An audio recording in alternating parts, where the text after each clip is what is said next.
पदार्थाः यत्र अवलोक्यन्ते स लोकः, ऐसा कहा है। जीवादि द्रव्य जहाँ पर पाए जाते हैं उसका नाम लोक कहा है, जो कि आगम से ज्ञात हो जाता है। 343 राजू घनराजू प्रमाण यह लोक है, जो कि 6 द्रव्यों से ठसाढ़स भरा हुआ है। और उस लोक के बाहर अनंत आकाश, जिसको अलोक आकाश बोलते हैं। और यह द्रव्य की जो व्यवस्था है वो अपने आप में है।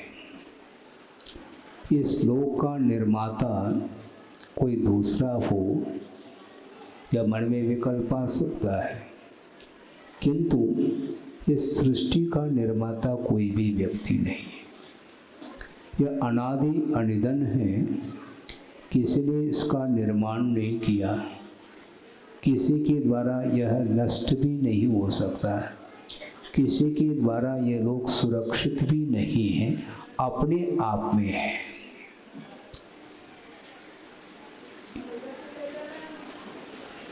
गुरुदेव ने एक बार ये बात रखी थी, किसी सज्जन ने जिज्ञासा रखी, उसके समाधान के रूप में विषय रखा था। जिज्ञासु ने ये जिज्ञासा रखी थी कि महाराज, ईश्वर के विषय में आपके क्या विचार हैं? ईश्वर कोई वस्तु है क्या नहीं? कोई व्यक्ति विशेष का नाम ईश्वर है, इस प्रकार हमारी अपनी धारणा है। इस विषय में आपका क्या ख्याल है? तो गुरुदेव ने बहुत अच्छा आगमिक उत्तर दिया। उनकी जिज्ञासा यह थी कि महाराज, आप ईश्वर को मानते कि नहीं मानते? मैं ईश्वर को क्यों नहीं मानता, किंतु ईश्वर को मानने का अर्थ ये नहीं है कि मैं ईश्वर कर्तृत्ववाद को स्वीकार करना हो। ईश्वर कर्तृत्ववाद को मैं नहीं स्वीकार करता, ईश्वर को स्वीकार करता हूँ। और वह ईश्वर एक नहीं हुआ करता, ये ध्यान रखें। ईश्वर का अर्थ भगवान हुआ करता है, क्योंकि सिद्ध अवस्था में विराजमान होते हैं।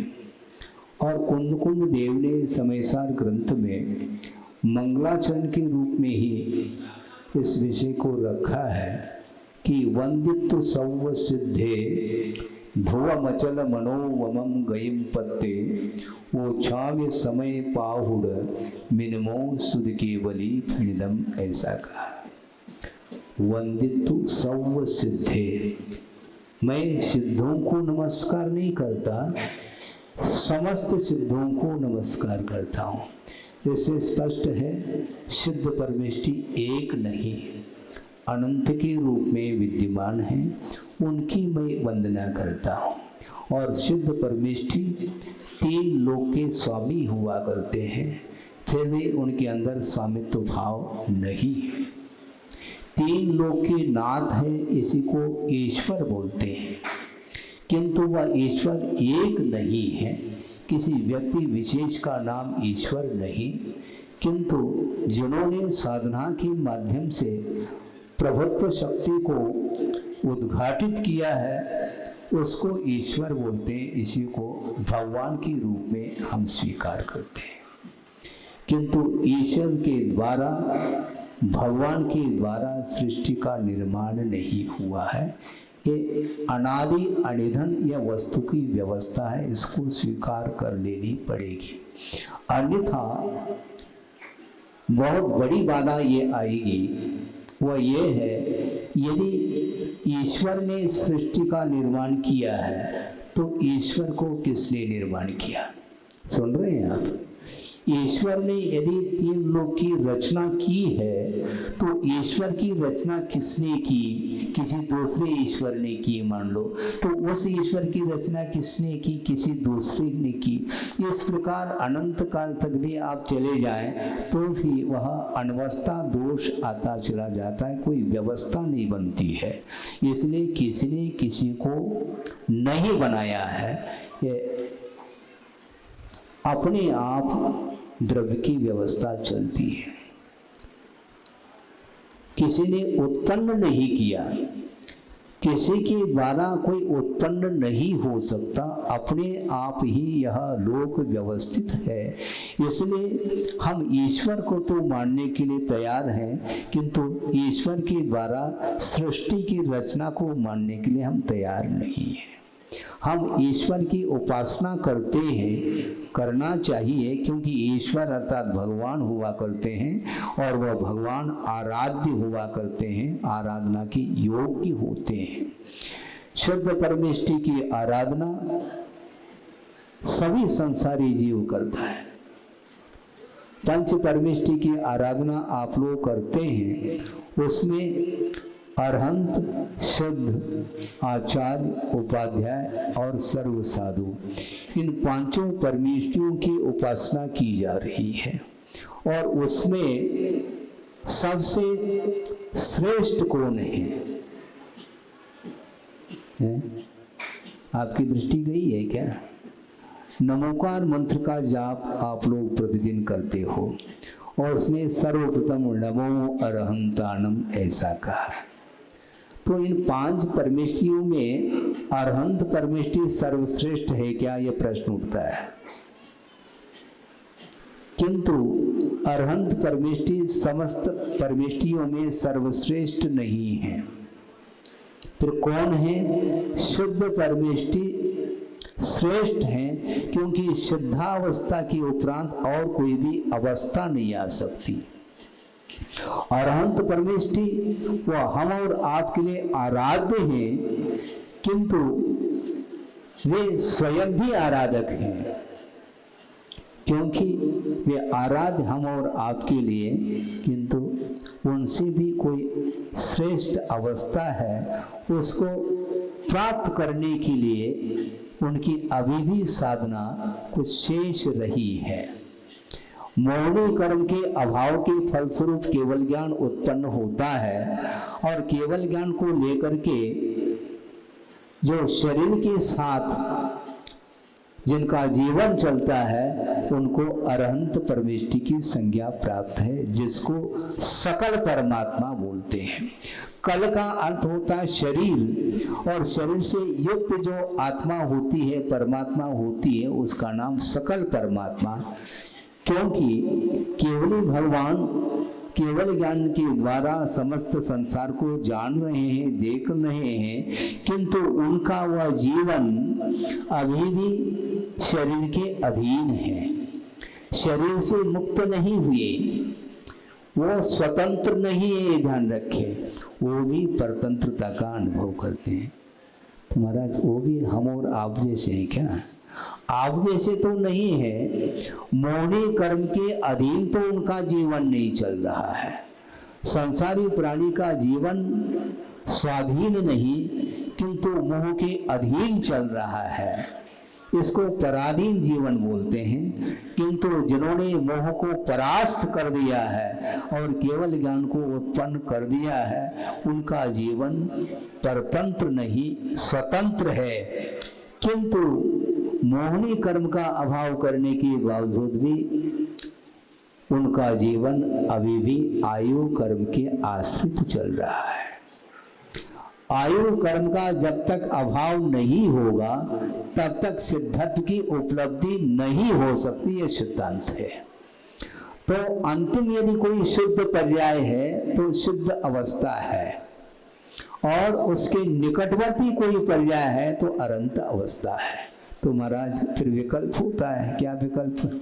अभी तक तो विकल्प हो नहीं रहा था, किंतु विकल्प ये उठता है महाराज, पंच नमस्कार मंत्र में शुद्ध परमेष्टि को प्रथम स्थान देना चाहिए, कायदे से देखा जाए तो बिल्कुल ठीक है। क्योंकि अनंत परमेष्टि के पास अभी भी 4 अघातिया कर्म विद्यमान है।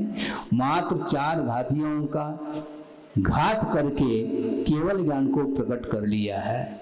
अरहंत का अर्थ पूज्यता को प्राप्त हुए हैं, किंतु अभी भी वे गुणस्थान अतीत आत्म तत्व का अनुभव नहीं कर रहे हैं। 14वें गुणस्थान के अंतिम समय तक जो संवेदन होता है वह असिद्ध अवस्था का ही संवेदन होता है। बहुत अच्छा उदाहरण दिया था गुरुदेव ने, आपके सामने रख रहा हूँ। क्योंकि मैं जो भी रखता हूँ मैं अपने तरफ से कुछ रखता नहीं, जो गुरुदेव ने रखा है उसको दोहराता रहता हूँ, ताकि उसके माध्यम से हमारा भी मन, हमारा भी उपयोग पंच परमेष्टि में लगा रहे। इसको लेकर के मैं दोहराता रहता हूँ। दोहराने का नाम ही अनुप्रेक्षा है। बार बार वस्तु तत्व का चिंतन करने का नाम अनुप्रेक्षा कहा है आगम में। इसलिए प्रसंग के अनुरूप गुरुदेव ने जो विषय दिया था उसको आपके सामने रख रहा हूँ कि अरहंत परमेष्टि और सिद्ध परमेष्टि में क्या अंतर है, क्या फर्क देखने में आता है, इसको रखा है। उदाहरण ये दिया है, घी को प्राप्त करना है? घी का परिचय है क्या नहीं आपको? परिचय क्या महाराज? प्रतिदिन घी हम खाते नहीं, पीते हैं। अच्छा, दूध तो कम पीते हैं, घी ज़्यादा पीते हैं, क्योंकि घी के द्वारा शरीर ज़्यादा पुष्ट होता है दूध की अपेक्षा। तो इसका अर्थ दूध का परिचय आपको है। दूध का स्वाद भी आपने चख लिया है। दूध का, घी का स्वाद आता है कि नहीं आता है? सब अलग अलग आता है। और दूध में घी है क्या नहीं? घी विद्यमान है शक्ति के रूप में, और उस दूधगत जो घृत है, घी है, उसको निकालने के लिए विधि है। और दूध को तपाया जाता है और उसमें जामुन डाल करके जब वह दूध जम जाता है, घी के रूप में परिवर्तित, अपने दही के रूप में परिवर्तित होता है, तो उस दही का मंथन करते हैं तो क्या निकलता है? नवनीत का गोला निकलता है। निकलता क्या नहीं? देख लो। अब वह नवनीत अपने आप में वह दूध की ही परिणति है, दूध की ही वह अवस्था है, किंतु वह दूध की अंतिम अवस्था नहीं है। अंतिम अवस्था क्या है? घृत है, घी है। तो नवनीत को गुरुदेव ने अरहंत परमेष्टि की उपमा दी है। नवनीत के समान अरहंत परमेष्टि हुआ करते हैं, क्योंकि उस छाछ में वह नवनीत का गोला तैर रहा है, किंतु उसका आधा भाग उस छाछ में डूबा हुआ है। किंतु कभी भी घृत डूबता नहीं, पूर्ण रूप से वह ऊपर तैरता रहता है। दूध में आपने घी डाला, पहले घी डालो पात्र में, और बहुत बड़ा पात्र है मान लो, और उसमें 3-4 किलो आपने घी डाला। उसके बाद 1 चम्मच भी यदि मान लो घी डालते हैं, किंतु पहले दूध ना डालो, पहले घी डालो 1 चम्मच पर। कहने में थोड़ा सा अंतर आया, पुनः उसको आपके सामने रख रहा हूँ। बहुत बड़ा पात्र है, उसमें 1 चम्मच घी डाला है, उसके ऊपर आपने 2-3 लीटर या किलो दूध डाल दिया, किंतु 1 सेकंड नहीं लगता, वह घी दूध के ऊपर तैरता है। उसकी अंतिम अवस्था है, किंतु नवनीत पूर्ण रूप से ऊपर तैर नहीं सकता, वह आधा हिस्सा उसका छाछ में डूबा हुआ है। इसी प्रकार अरहंत परमेष्टि की वह अवस्था है, 4 घातिया कर्मों के क्षय करने के फलस्वरूप केवल ज्ञान से वह विभूषित हुए हैं, किंतु सिद्ध अवस्था का संवेदन उन्हें नहीं हो सकता। सुन रहे हैं आप? किंतु 4 आघातिया कर्मों का जब क्षय किया जाता है तब कहीं जाकर के वह अंतिम पर्याय प्रकट होती है, जिसको सिद्धत्व बोलते हैं, सिद्ध अवस्था बोलते हैं।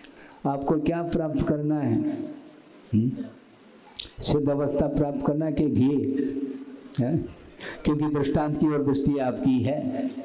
ये तो आप प्राप्त कर सकते हो, किंतु शुद्ध अवस्था को प्राप्त करना खेल नहीं है। ध्रुवम अचल मनोगमम गयम पत्ते, ऐसा कहा। ध्रुव अर्थात अविनाशी, अचल अर्थात चलायमान नहीं है, अनुपम है। ऐसे अविनाशी, अविचल और अनुपम गति को प्राप्त हुए जो सिद्ध परमिष्टि हैं, उनके लिए नमन किया जा रहा है। पंच परमिष्टि में वो अंतिम सबसे श्रेष्ठ अवस्था मानी जाती है। उनकी आराधना करने के लिए हम और आप बैठे हैं। बहुत कठिन है ये, गुरुदेव ने कहा है, इसलिए उस विषय को जरूर रखना चाहता हूँ, क्योंकि यह आधुनिक युग है, प्रदर्शन का युग है। दर्शन कम करता है संसारी प्राणी, प्रदर्शन ज़्यादा करता है, और प्रदर्शन में उसको ज़्यादा आनंद आता है। प्रदर्शन का अर्थ क्या होता है? दर्शन नहीं होता, प्रदर्शन का अर्थ होता है दिखाना। देखने का नाम दर्शन है और दिखाने का नाम प्रदर्शन है, ध्यान रखो। प्रदर्शन की यह व्याख्या मैं कर रहा हूं और गुरुदेव ने किया है कि वस्तुतः दर्शन गहराता है और प्रदर्शन उथला होता है, और वर्तमान में प्रदर्शन की होड़ है। देखना पसंद नहीं करता, दिखाना पसंद करता है।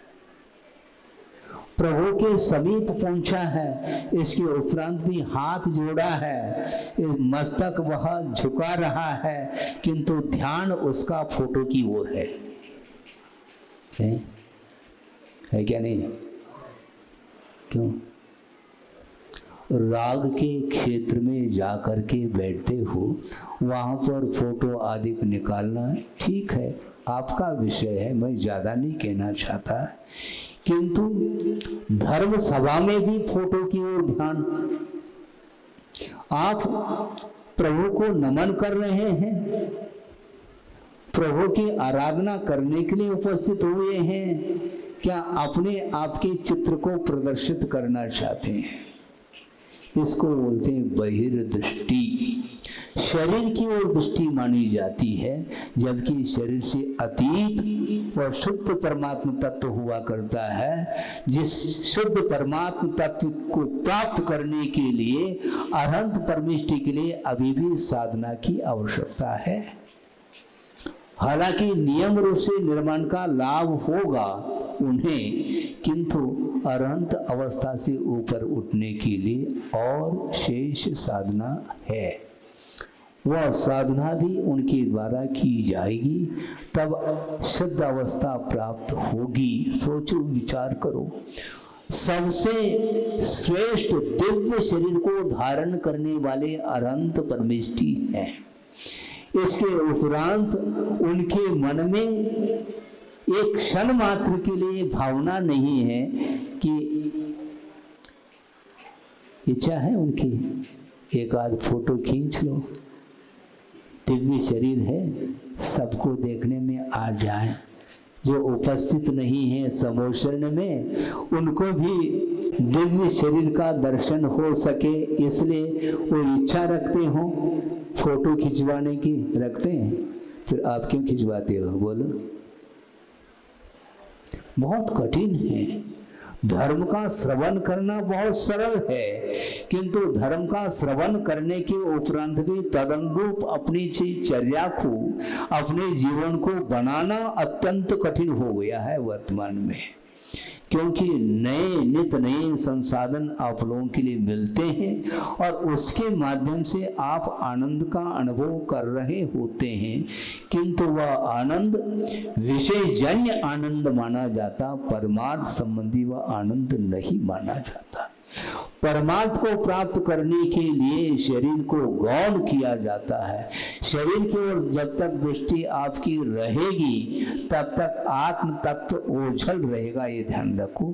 आत्म तत्व का दर्शन करना चाहो तो प्रदर्शन के लिए विराम देने की आवश्यकता है। और आज मीडिया है रखे क्या नहीं, सामने तो रखे हैं सारे के सारे, ये साधन है। आप सुनिए, क्योंकि साक्षात धर्म श्रवण किया जाता है। उस समय जो विधि होती है उस विधि को संपन्न करते हुए ही धर्म श्रवण किया जाता है।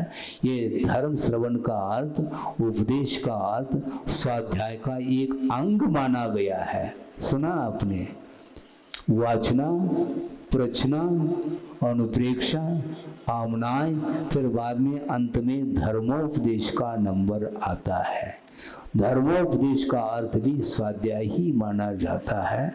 और स्वाध्याय करने की जो विधि बताई है, सर्वप्रथम स्वाध्याय प्रारंभ करने के पहले मंगलाचरण पूर्वक, कायोत्सर्ग पूर्वक उस स्वाध्याय को प्रारंभ किया जाता है और उसका विसर्जन भी जिनवानी करते हुए कायोत्सर्ग पूर्वक उसका स्वाध्याय का विसर्जन होता है। क्या इस प्रकार आप लोग करते हैं?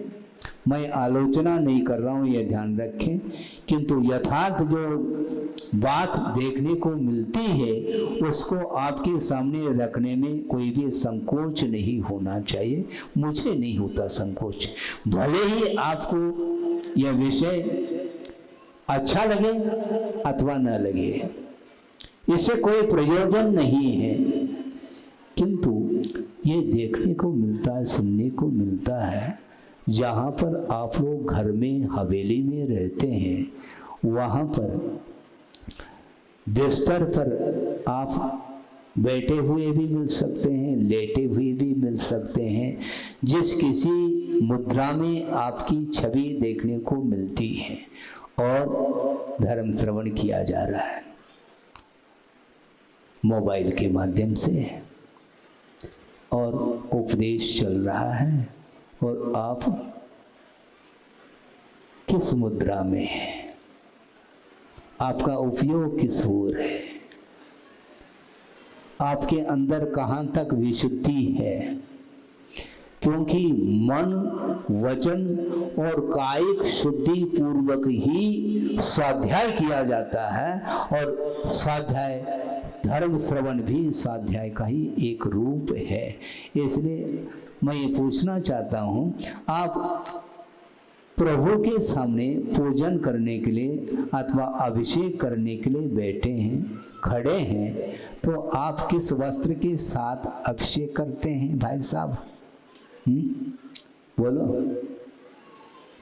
सोने का वस्त्र पहन करके, सर्वप्रथम स्नानादिक से निवृत्त होकर के वह सोने का शुद्ध वस्त्र पहनता है और शुद्ध प्रासुक जल के माध्यम से प्रभु का अभिषेक करता है।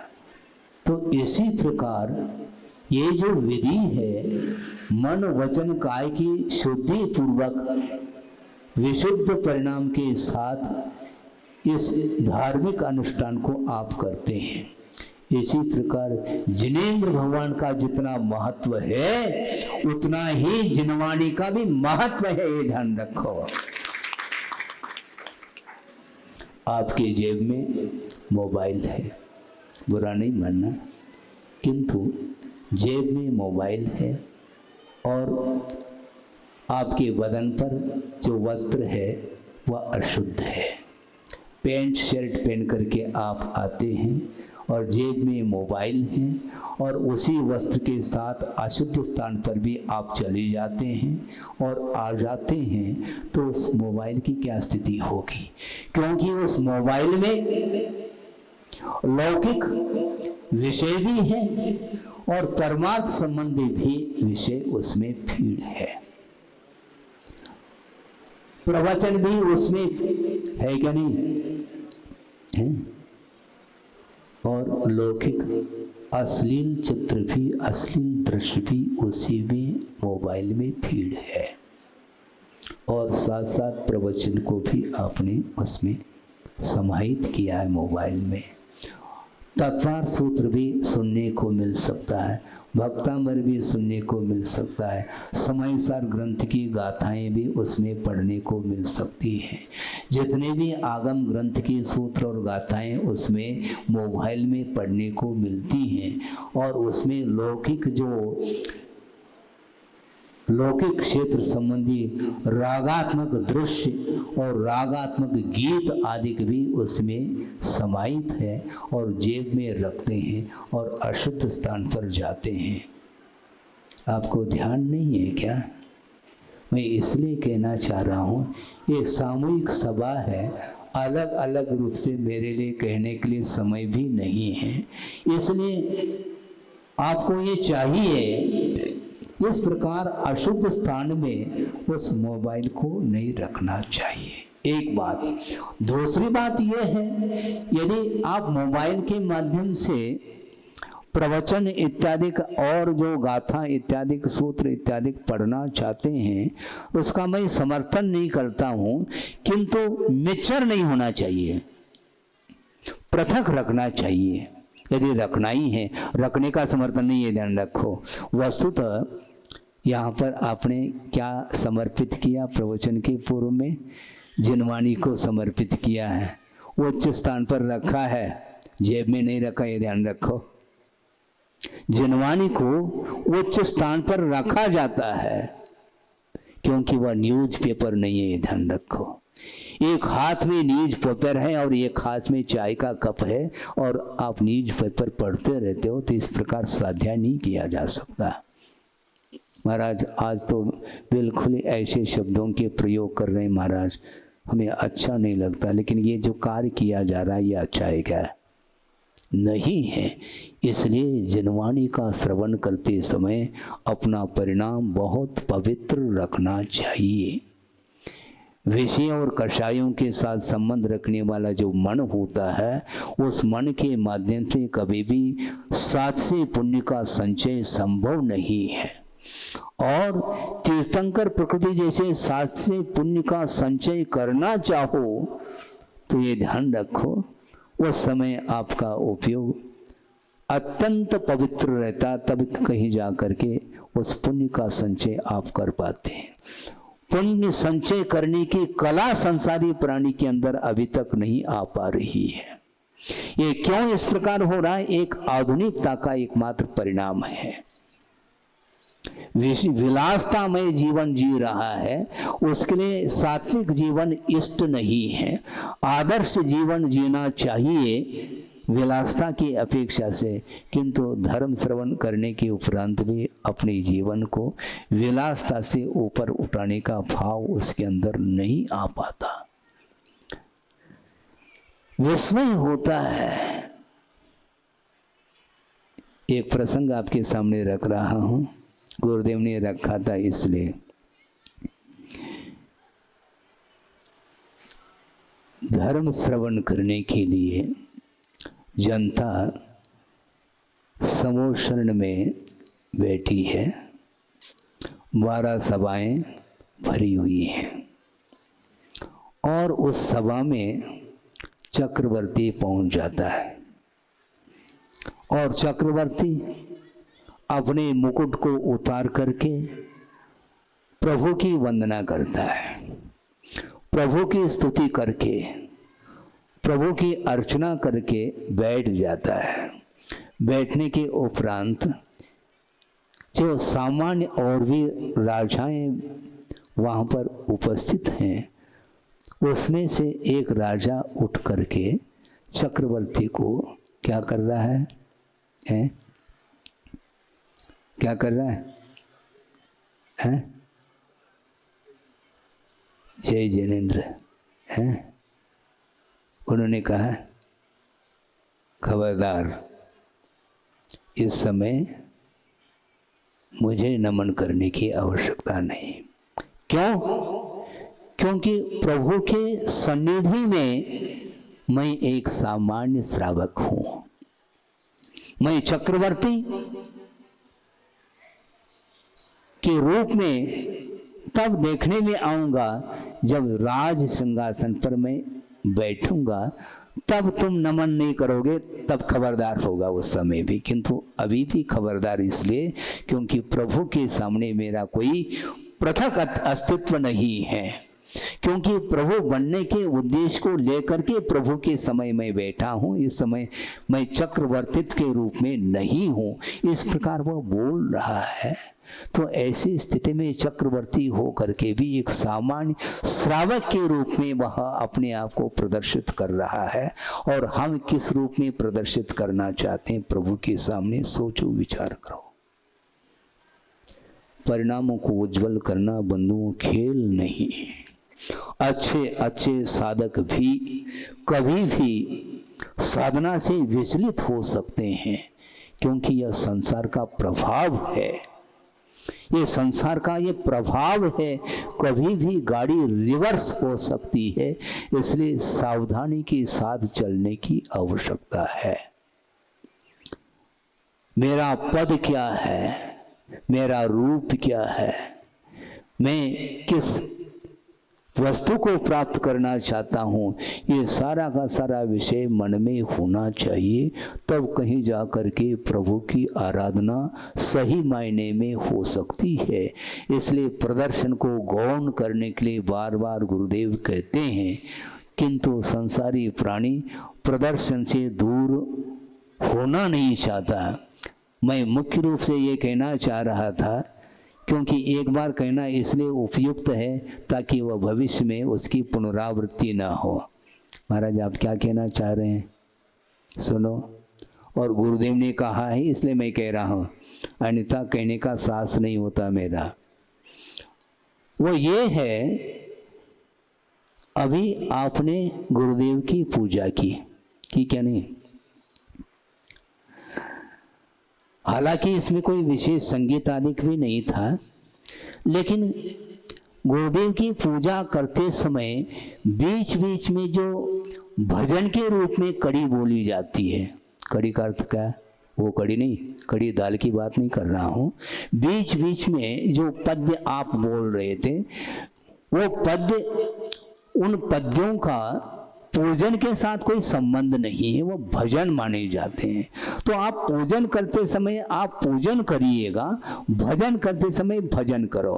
पूजन में भजन को शामिल करने के लिए निषेध किया था गुरुदेव ने, एक बार नहीं कई बार, क्योंकि पूजन करते समय पूजन के ही भाव होना चाहिए।